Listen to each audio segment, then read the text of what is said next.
Hello अस्सलाम वालेकुम प्यारा दोस्तों।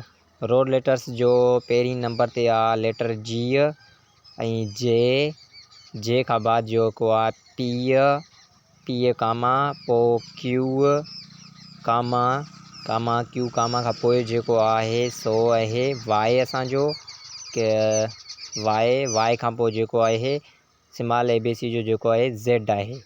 त इहे जेके आहिनि रोड लेटर्स जेके असीं ABC जो टिनि हेठिन लकीरनि ते लिखंदा आहियूं।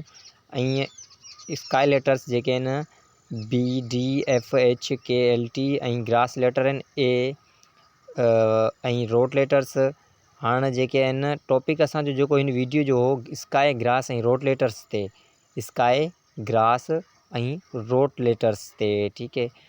त इन में जेको आहे स्काई आहे, स्काई लेटर्स जेके असीं मथिन टिनि लाइननि ते लिखंदा आहियूं ABC जे, ऐं BDFHKLT ऐं ग्रास लेटर्स जेके आहिनि उहे असीं मिडिल टू रोज़ जेके इंग्लिश जूं ॿ हूंदियूं हुन ते ACEIMNORSUVW ऐं Z।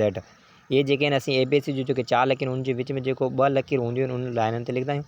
ऐं रोड लेटर्स जेको आहे GJPQYZ, इहे जेके लोअर 3 लाइन्स जेके हूंदियूं आहिनि उन्हनि ते असीं लिखंदा आहियूं।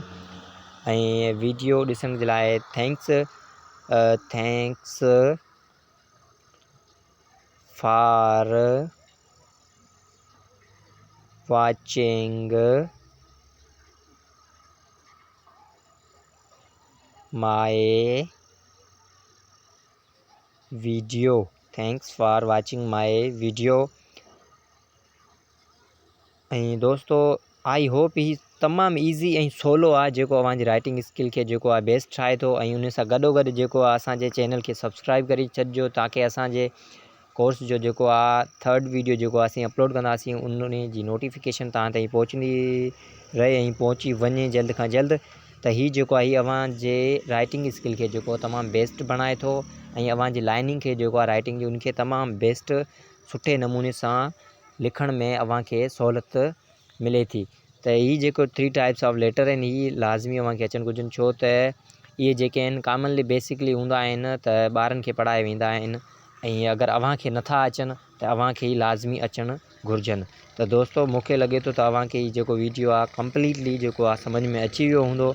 हाणे अव्हीं हीअं कजो, हिकिड़ो कमु कजो, अगरि सम्झ में अचे थो त सही आहे, अगरि नथो अचे त हिनखे वरी रिपीटली ॾिसो।